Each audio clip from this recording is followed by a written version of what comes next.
Hello, welcome back to the Villa View. It's time for a match preview for Villa's trip to Southampton tomorrow to take on Southampton. Obviously, that's who they're playing. I'm your host, Dan Bardell, joined by my good friend, Ty Bracey. And I'm absolutely amazed by the fact that I've actually got makeup on still from this morning at Sky, and I still look absolutely horrific. Oh, Ty, you've been on Sky this morning, Dan. You didn't I like to let people know that I look absolutely terrible. Spent longer in the car than I have done in terms of sleep. This show is sponsored by Pure. No, it's not. It's sponsored by Luke Roper again, and you get 20% off by using the code TVV20. Use it. Treat yourself if you want to. Yeah, get yourself some Luke Roper garments. Ty, have you got Luke Roper on? Because I have not. Nope. Hang on, wait there. I haven't. However, I've got out the Luke Christmas hamper. I do have Luke Roper socks on. Excellent. So you can get yourself some. Have Luke socks on. Yeah, get yourself 20% off Luke Roper socks and everything else that they have to offer. Ty, we're here to talk about Villa going to Southampton tomorrow. Unfortunately for Villa, Southampton have picked up a little bit of form. We'll come on to that later. Nathan Jones' Southampton side. Talk about James Ward-Prowse as well, because he's on good form since Nathan Jones. I've seen a crazy stat about him earlier. Actually, he's only 2 off Beckham's free kick record. Yeah, he's been creeping up on that for levels, a while. Mate. Levels. Yeah, he's scored a couple of free kicks against us before in years gone by as well. So slightly worried about him. I feel like he always has a good game against us as well, James Ward-Prowse. But let's start with Danny Ings. Danny Ings, former Southampton player as well, has left Aston Villa today to join West Ham. I can see why we've done it, but there's also a lot of me that thinks, why have we done that? How do you see it? I think it's the right thing to do. However, I expected 1 in, 1 out, and I had put a tweet and I deleted it because, social media. I thought he would go really quiet until we had found a suitable, I won't say replacement, but someone who fits Emery's system a bit more. I thought that would genuinely be a thing, and I thought, yeah, that'll go a bit quiet and it won't happen until we've got a replacement in. But that doesn't appear to have happened just yet either, and obviously that's quite a quick turnaround if that was to happen, as it only happened yesterday. It all happened very quickly, like when we signed him. Danny, that's how he does business. The thing that frustrates me about, I think I said this to you earlier in the Villa View WhatsApp group. Anytime when he scored against Wolves, it was Wolves. Yeah, it was against Wolves. He scored. And he comes into the whole end and he's screaming what at the whole end. And I was thinking, I haven't really seen anybody slating you online. So what are you actually angry about?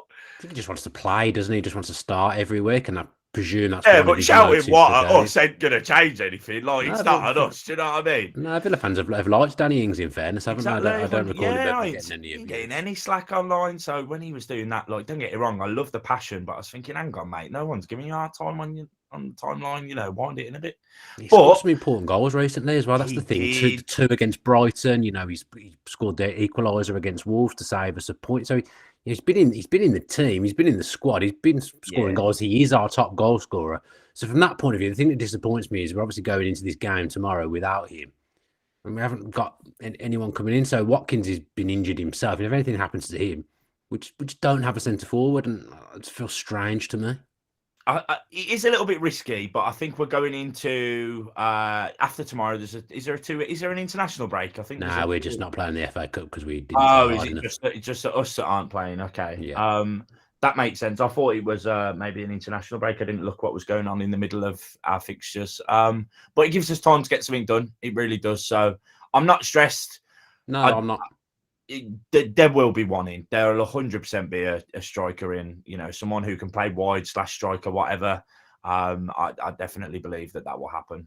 Yeah, I think there'll probably be a central midfielder who will kind of play that hybrid role that Ramsey and McGinn have been playing as well. I think 2 will come in. That's what I think. I think we'll get at least 2 come through the door. We'll see what happens in the next few weeks, but we kind of feel a bit light now. That's my problem with this game. I would say the team pretty much picks itself. I can't, it's pretty obvious how we'll line up at this point. Yeah, I think you can predict a similar 11.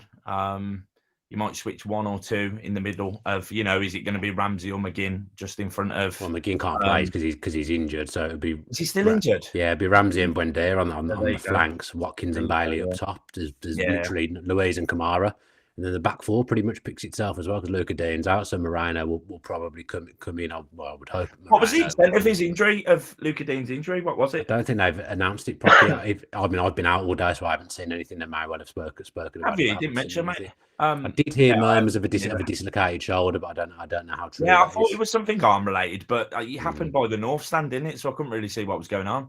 Yeah, there was murmurs of a dislocated shoulder after a few days after it happened, but. You know, we've signed Alex Moreno. Good job we signed him. Augustinsen's back as well, but it seems like he'll be on his way. But he's back for this game, so he'll probably line up on the bench. But Southampton, as I said earlier, have come into a little bit of form. Won a couple of cup games. Won their last league game at Everton, which was an absolutely huge result at the bottom of the table. Good resilience as well because they went behind. And you know, I've had a few little pops on the things I do at Nathan Jones, thinking it wasn't a great appointment. But he just slowly seems to be getting his messages across now. And he's done something very clever with James Ward-Prowse in that he's firmed them up in central midfield a little bit and moved Ward-Prowse forward, kind of playing as a number 10. And it paid dividends against Everton because he scored 2 goals, one of them being a free kick and one that was very well taken as well. Not the kind of goal we've seen him score before, really, for Southampton. Yeah. We can't go into it like we did against Stevenage. That's all I know. I mean, I know we didn't play our best 11 against Stevenage, but I think we can't show them too much. We can't give them too much respect. We've got to go in there and we've got to give 100%, mate. We can't go into we just got to find some consistency in the form. Like, we have to forget about that Stevenage. In fairness, though, we have been consistent because in the league, you know, what is it, 3 or 4, and we've drawn one and lost one. Yeah, we're doing great in the league, but we can't go into it thinking Southampton are in. Oh no, I don't. They've had a good game against Everton, but their form throughout the season hasn't been great. So we've got to go into it, and we've got to work hard. We really have. Yeah, I mean, we've won 2 away games under Emery so far. So Villa have been a poor away side over the years, but in Emery's first 2 away games, Villa have showed some different facets to their game. Really, they've grinded out results when they've needed to and seen out games quite comfortably. Come from behind against Brighton to win, which is important. And then Tottenham, to be fair, we were very good, and I never really felt like we were in trouble. Although, to be fair, Tottenham have been pretty poor since we came back after the World Cup, but. We've shown that resilient side in away games, haven't we? We've looked a bit more streetwise, which is something Villa haven't been over the years. So this is a chance to win 3 away games in a row, which is, you know, we did the Stato show yesterday. That's huge for us. First time since John Gregory's era, is that correct? I think it was Dean Smith. So Dean Smith, we won the first 3 away games of the lockdown season, so 21-22. Oh, okay. No, I've got confused. 2021. Or is it a manager's first 3 away games? No. I mean, yeah. To be fair, Gregory got off to a flying start when he took over. He had a tremendous record when he first came in. But Villa haven't won 3 away games in a row since that lockdown season with Dean Smith. So it's a huge chance for us to go and take another monkey off our back. There's the stat from yesterday's Stato show: Fulham, Leicester, and Arsenal. You know, we've played good teams as well. Yeah, Brighton is a particularly tough place to go and get a result. Villa have gone there and won 2-1. Tottenham, as I've said, you know, they're a bit up and down at the moment, but still a fantastic result. Southampton, we lost there last season, but you know, we've got a chance to do something here. Emery will have a plan for this game, but I still just come back to the little concern for me now is now that Ings has gone, I feel if the game's not really going in our favour, we haven't really got anything to come on and change it other than Coutinho, who's been more missed than hit so far this season. And I think that's where we need to get some business done, Dan. It's the depth. It's having that game-changing substitution. And I think that's something that will come within this window and the next window. We need a strong bench. And at the minute, you know, there's areas where we need to improve, mate. So, you're right. Yeah, I'm just thinking, who is even going to be on the bench? Because Bednarek can't be on the bench because he's on loan from Southampton. We've lost Danny Ings now, so they're 2 players that were in the squad the last game. Yeah, it feels like are we going to be able to get 9 subs? You know, Caden Young's been on the bench recently. Yeah, he's been signed up. Amber and Sanson are on the bench, but again, you look at those options and it's pretty sparse if things aren't going well. You know, we've left ourselves a little bit short for me. I know it's only 1 game, then there's a break, and then we'll be sorted. We'll have done our business by the time the next league game comes round. But something doesn't feel quite right, even though. I'm really excited under Emery with what we've done. I'm really happy with what we've done so far. I do feel the Ings sale, although I get it, has left a little bit of a sour taste. And if you look on social media, there's a mixed reaction to it. People not really understanding why we've let him go, especially so close to a game.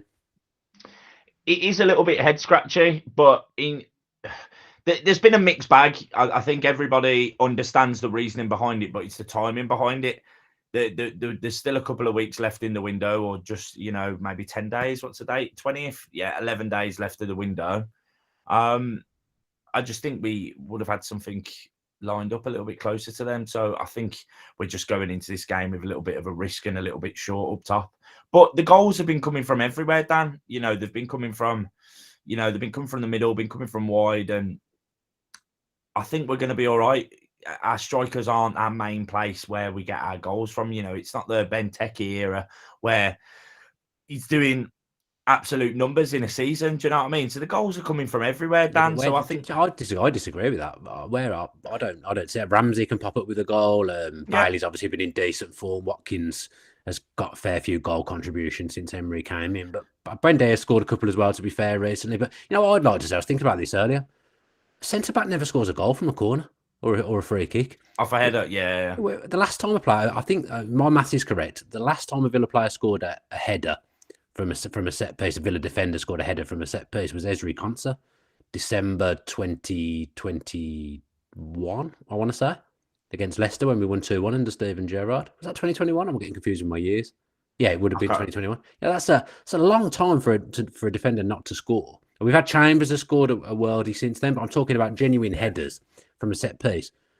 Our defenders don't chip in with goals. Mings, for his size, should be scoring a lot more goals. And in games that are tight, and Southampton have this with Ward-Prowse, sometimes you need something from a set piece to win a game. I find that quite alarming that a centre-back hasn't scored a header for that long. I get it, but from the first part of the season, we had Douglas Luiz shooting. So that you're rarely going to... He was trying to score from corners and it was happening. So you're not really going to get those from the corners. But the set pieces, we do tend to have a shot, don't we, as opposed to like a little dink into whoever's in the middle. So I do see where you're coming from, but I think Danny Ings' last 3 of his 4 goals have been penalties. So I guess we're missing a penalty taker. You could say that. I definitely want to see some more goals from Watkins, man. We know it's there. We really do know it's there. So I hope he can get firing. I really do. But there'll definitely be one through the door. What would be your take on if you had a straight choice between Watkins and Ings? Who would be your man? Because for me, I've said it all season, I still think Watkins offers you more in terms of stretching defences. I think he works hard. He's more athletic. For me, I think I prefer Watkins, which is why I think Emery does as well, which is I can see why Ings has gone, because he's not part of the long-term thinking of Emery. It was a chance to recoup 15 million that maybe we can reinvest in getting someone and a better quality of player in who fits the system a bit more. But some Villa fans, again, they're upset that we've got rid of Ings and are left with Watkins. But to me, I think Watkins offers us more. He's far more than just a goal scorer, and the running side's a massive part, Dan. He doesn't stop running. He's always pressuring the back line. And as you said, stretching them out. So as a player who's come from a naturally wide position, he has that to his advantage where he can drag those defenders' lines, mate. But as we've said, I'd choose Watkins over Ings, but they're in Emery's system anyway, I think. But I think he'll go to West Ham and do well. They're lacking a goal scorer. I'm not sure he will. Scoring. No, I think he'll do all right, man. In the right team, he will do well if there's chances there. He does score chances, Ings, he does, mate. But there's just got to be one through the door. I thought we might have seen something today, if I'm honest. I really liked him for this game. He's got a good record against his old teams as well. He also has to pop up with goals against his old teams. He scored against Southampton last season. He got a good record against Burnley. He scored against them last season. So he's useful against his old teams. I guess it's a little bit underwhelming for us going into this game. We had a great result last time out, beating Leeds, although I didn't think we were brilliant. We grinded it out and we got the win. But I do feel like the Ings sale has left a little bit of a sour taste going into this game for the Villa fans, because we do feel like we're short and you want to have a chance of winning every game. Just everything's been really great under Emery so far, isn't it? He's had 100% backing from the fans. They're happy. We love the direction that we're going in. So it's it's probably a little bit above his head, to be honest, Dan. I got that from his press conference. I got the impression that he is making all the footballing decisions at the moment. He was saying, I decided this. I wanted this. This is what I want to do. I feel like he's got more well, pull than Gerrard had. Ashley Priest had put out that Duran wasn't his signing. But Emery signing, I think Langer's been looking at him, and Langer's been going backwards and forwards from America by some things, but also from this is what Greg put in his Athletic article about Ings going and Villa striker situation. Greg said that Emery was actually tracking him at Villarreal. Yeah, so I don't think he comes in as an oven-ready player that he's just ready. Oven-ready? What am I on about? I don't think he comes in as a Premier League ready player, and play straight away for us. Duran, obviously, he's been bought with the next few years in mind, but he may come in and hit the ground running. Sometimes that happens with players. He's very, very physical. He's got a lot of attributes, but he does feel a little bit raw from the bits I've seen of him. So we essentially at the moment we've lost Ings and replaced him with someone who I don't think is going to be ready to start yet. It wouldn't be fair on him to have that pressure on him of if should something happen to Watkins. I wouldn't mind him on the bench this week though. I don't. He can't play. He can't. He's not registered still. I didn't think he could. But yeah, I'd say early next week we'll hear something, Dan. If it's not going to be today, we're a bit funny with announcing signings, aren't we? So I think it comes from nowhere a lot of the time. You don't even know that they're coming. Like Villa are the hardest team to find out information about in the Premier League. I've seen that for absolute sure over the last few weeks. That big media outlets like Sky, they struggle to get anything out of Villa. It's just the way they are. I've seen Greg with the Athletic as well. I know how secretive Villa are and how they like to keep their business in house. Every now and again, things come out, but it's pretty clinical usually. You find out about it just as it's about to happen. John Percy gets the occasional, but at the moment it's Villa they're working on things definitely at the moment, but I don't think there's many people that know for absolute fact what those things are. I think we'll be fine. We just got to bite the bullet, go into this game a little bit short up top, and we'll be fine. I have no doubts we'll be all right going into this game. So we just haven't got that. We haven't got that sub. No, that was the thing. Usually in these shows we'll talk about team selection and who we think might play, but I literally think the 11 picks itself at the moment. I don't see anything different. Matty Cash will come back. He's fit again. He'll be on the bench. But, it'll be the same team that played against Leeds. Bar Moreno will start instead of Luca Dean. That's the team at the moment. There's really much else that Unai Emery can do unless he decides to throw Coutinho in. But I don't really see that at the moment. That's the team we've got at the moment. It's a good team. It's a good 11. But there ain't much past it, and that's slightly concerning at the moment. So we can't really talk about team selection because we know what it's going to be. So I'm going to be a bit more interesting to find out what your score prediction is, Tar. You want my score prediction now? Yeah, why not? 2-1, Villa. 2-1 to Villa. I'm going to tentative 1-1. Oh yeah, which is still a good result. Yeah, I'd take a point. Yeah, I'd take a Southampton have sorted themselves out a little bit. Unfortunately, but they've got a lot to play for, Dan. They've got a huge amount to play. Have you seen how tight it is down the bottom there? Yeah, it's horrible down there. I'm glad. Thank God Unai Emery came in when we're moaning about a striker, and there's like a 6-7 team battle for the bottom three, man. And I'm so glad we're in that mix, mate. Do you know what? I'd take. Yeah, look at that. We would have been in it though, wouldn't we? We'd have probably been at the bottom of it under Gerrard, I would say. There's 7 teams, 2 points between 7 teams, which is absolute carnage. I'd rather have 0 strikers than be in that position. Let's just put it that way. Well, we're not far off 0 strikers in fairness. It takes one more to be injured, and we haven't literally got 0 strikers. Obviously, Archer's gone out on loan as well. But we're moving up the table. I do think we're heading in the right direction. People having a go at me on Twitter earlier for something I said on Sky. That I said that we wouldn't qualify for Europe, and people took that to heart. I don't think we'll finish top 7. I'm just being honest. It's not impossible. I didn't say it was impossible, but my personal opinion is Aston Villa will not get European football for next season. It's not impossible, but there is some teams like Fulham are probably overperforming a little bit. I don't really like to use that term when it's a bit unfair when they're playing some good football. Fulham are overperforming a little bit. You can probably suggest they'll drop, but then you got Liverpool and Chelsea who are underperforming, who are probably a little bit lower than they should be. So I'd be happy with anything top half of the table this season, Dan. If there's a European push, there's a European push. But there is no, it doesn't really cross my mind, to be fair, as long as we stay in and around the top half of that table. It's progress, isn't it? Yeah, 9th, 10th, I'd be very, very, very happy with that. I think that would be a good season, especially after what happened last season, and especially given how we started the season. This little mini run really that we've had under Emery has done wonders for us, because we would have been in the mix with that team. If Emery had come in and not hit the ground running, that would be us in that little mini league going on at the bottom. You don't want to be down there because anything. And we've had some tough teams, Dan.